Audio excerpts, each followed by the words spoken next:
Halo pemirsa, kita berjumpa lagi di Suara Anda. Seperti tadi sudah saya sampaikan, ada 7 pilihan berita yang bisa Anda pilih pada malam hari ini. Dan spesial juga malam hari ini, saya kembali ditemani co-host Suara Anda. Langsung saja saya perkenalkan Gubernur DKI Jakarta periode 1997-2007, yaitu Bapak Sutiyoso. Bang Yos, selamat malam. Putri, selamat malam. Baik, dan kalau begitu saya langsung saja akan menunjukkan pilihan berita apa saja yang bisa Anda pilih pada malam hari ini. Kita lihat bersama bintang porno di buku SMP. Gambar salah satu bintang porno asal Jepang, Maria Ozawa atau Miyabi, termuat di buku lembar kerja siswa LKS Bahasa Inggris tingkat SMP di Mojokerto, Jawa Timur. Berita kedua, fenomena Jokowi mendunia. Fenomena Jokowi menarik perhatian dunia. Majalah New York Times mengangkat pencalonan Jokowi dalam pemilu Kada DKI Jakarta dan menganggapnya sebagai generasi politikus baru Indonesia. Yang ketiga, Foke tersandra stigma. Fauzi Bowo dinilai terlambat memoles citra politik. Stigma elit birokratis menyandra Foke hingga menghambat komunikasi dengan basis pemilih. Informasi keempat, setelah film Geger kartun Nabi, belum usai geger film anti Nabi Muhammad, kini gambar kartun Nabi Muhammad yang dibuat oleh sebuah majalah Prancis menuai kontroversi. Berita kelima, mobil murah makin terjangkau. Mobil murah segera beredar di pasaran. 2 mobil murah Agya dan Ayla siap dipasarkan dengan harga antara 75 sampai 100 juta rupiah. Informasi keenam, kekerasan berdarah di kampus.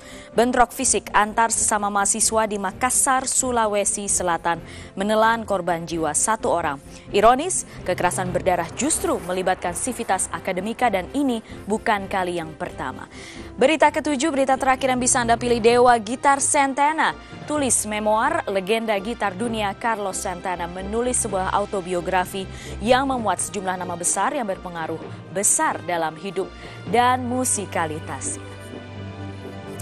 Baik, dan itu dia 7 pilihan berita yang bisa Anda pilih pada malam hari ini. Jadi kita sudah ada penelpon nih Bang Yos. Penelpon pertama, Bapak Rocky di Jakarta. Pak Rocky, selamat malam. Baik, selamat malam. Pak Rocky, ada Bang Yos di sini, Pak Rocky. Ya, Assalamualaikum warahmatullahi wabarakatuh. Waalaikumsalam, Pak Rocky. Ya, Pak Rocky, pilih berita nomor berapa? Saya pilih nomor 2 ya. Nomor 2, fenomena Jokowi mendunia. Kita simak bersama. Dalam artikelnya yang berjudul Joko Widodo, Birthing New Ideas into Jakarta Election, New York Times menyoroti pencalonan Joko Widodo sebagai Gubernur Jakarta, di mana hasil pada Pilgub putaran pertama, suara perolehan Jokowi yang mencapai 43% mengejutkan banyak pihak. Media ini mengatakan kemunculan Jokowi adalah untuk mewakili generasi baru politik, di mana biasanya politisi sering berasal dari elit terkait atau memiliki hubungan dengan Soeharto dan militer. Kemunculan Jokowi dinilai mewakili generasi baru politisi. Media ini juga menceritakan bagaimana awal mula karir Jokowi hingga akhirnya menjadi calon gubernur Jakarta. Namun, New York Times juga mempertanyakan apakah Jokowi bisa sukses membangun Jakarta seperti keberhasilannya di Surakarta, mengingat perbedaan jumlah penduduk yang signifikan dan permasalahannya yang lebih rumit. Sosok Jokowi tidak hanya memikat sebagian besar warga Jakarta. Keberanian dan kenekatan Jokowi ternyata juga membuat media asing tergoda untuk mengikuti setiap perkembangan Pesta Demokrasi Jakarta. Lydia Rutinsulu, Metro TV.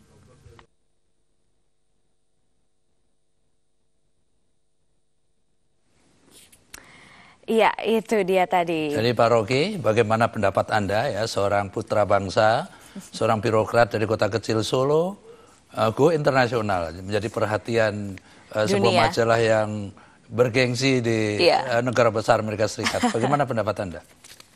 Baik, terima kasih Bang Yos. Pertama, saya ingin mengucapkan selamat untuk Mas Jokowi atas terpilih sebagai Gubernur Kepala Daerah DKI. Versi quick count ya, Bapak? Ya, betul. Ya. Jadi, kedua, yang amat mendasar adalah amat sulit gelar-gelar yang didapat oleh Jokowi saat ini, apalagi dapat perhatian dunia khusus dari pemberitaan. Jadi yang paling penting adalah bekerja keras dan bisa membangun DKI ini lebih sesuai dengan janji-janjinya. Dan yang terakhir, saya amat berharap Mas Jokowi jangan sampai tersandra oleh pemain-pemain atau elit-elit yang punya kepentingan yang tidak ingin mengedepankan kesejahteraan rakyat Jakarta khususnya. Seperti itu. Terima kasih. Wah, luar biasa Pak Rocky ya. Memang setelah kemenangan di tangan, giliran Pak Jokowi membuktikan janji-janjinya, dan kami semua rakyat Jakarta termasuk saya tentunya mantan gubernur siap mensukseskan dan membantu beliau tentunya. Ya, tapi Bang Yos terakhir mohon maaf Mas Yos, saya sangat apresiasi sekali dengan kebesaran hati Bang Foke dan gentleman-nya. Saya berharap itu bisa ditiru oleh para pemimpin-pemimpin yang lain berikutnya di negeri ini. Itu kunci keamanan Jakarta ya. Begitu beliau langsung memberikan apresiasi kepada yang menang, itu artinya menenangkan semua pendukung-pendukung dia. Apabila itu dikatakan terlambat oleh Foke, mungkin kejadian lain, dan kita patut bangga dengan Foke yang telah melakukan hal yang sangat tepat. Selamat malam. Iya, oke, Pak Rocky, terima kasih. Berikutnya ada Bapak Irhas dari Surabaya nih, Bang Yos. Pak Irhas, selamat malam. Selamat malam, Mbak. Selamat malam, Pak Sutioso. Selamat malam, Kami Pak. pilih berita nomor 2. Iya, Pak Irhas, jadi mengikuti ya perkembangan berita mengenai pemilu kada DKI Jakarta, akhirnya ada orang daerah, sudah tadi dikatakan Bang Yos, dari Solo, diperkirakan menang, mudah-mudahan siap memimpin Jakarta. Kalau menurut Anda sudah ada kemungkinan ada perubahan apa nih yang akan terjadi di Jakarta? Nah, ini sebelum kami ungkapkan, ini terkait jabatan, ini kan Tuhan yang menentukan. Masalah kelahiran, rezeki, jodoh dan maut itu sudah ada garis takdirnya. Nah, harapan kami kepada Jokowi ini, kita belajar daripada kesalahan yang pernah dilakukan. Karena manusia tidak luput daripada kesalahan. Yang berikutnya, kami mengharapkan kepada Bapak Jokowi dan Ahok ini untuk mensejahterakan masyarakat di Jakarta ini harus merangkul 4 pilar. Pertama adalah penegak hukum harus kita rangkul. Kedua, media massa dan LSM harus kita rangkul. Yang ketiga, eksekutif harus kita rangkul. Dan yang keempat adalah legislatif harus kita rangkul. Cuma kuncinya seorang pemimpin adalah hanya 2. Satu, mensejahterakan yang dipimpin. Kedua, mempersatukan yang dipimpin. Dan harapan kami kepada Jokowi, karena kita tidak luput daripada kealpaan dan kekurangan, kita minta pendapat kepada gubernur-gubernur DKI terdahulu, kita belajar dari mereka. Saya rasa demikian, Pak Sutioso. Baik, Pak Irhas. Terima kasih Pak Irhas. Keren ya Pak Irhas ya, Bang Yos ya. Benar. Detail jadi memang, sekali. Pak Jokowi begitu masuk DKI, tadi sudah dijelaskan kan, harus bisa menenangkan birokrat di bawahnya kan, bahwa saya datang memimpin Anda, saya akan adil dengan kalian, saya nggak akan melakukan perubahan-perubahan seketika yang tidak perlu gitu. Mungkin itu ditenangkan ya, karena pegawai-pegawai DKI pastinya secara mal itu akan mendukung incumbent dulu kan, sehingga ada kekhawatiran, nasihat yang bagus.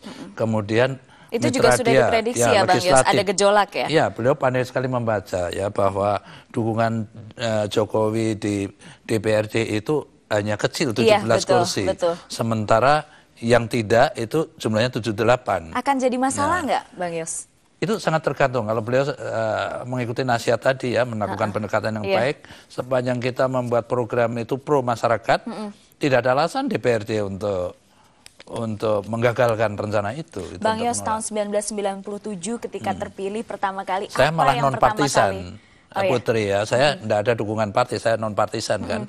Jadi yang dulu pertama kali dilakukan karena persis reformasi digulirkan itu persis saya jadi gubernur, jadi lagi euforia kan, rakyatnya juga perilakunya lalu berubah total gitu ya.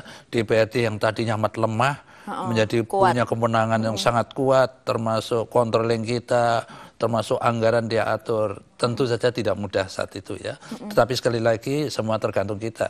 Kalau baca bisa kita bengkokkan, masa hati orang tidak ya, sepanjang kita niatnya baik gitu.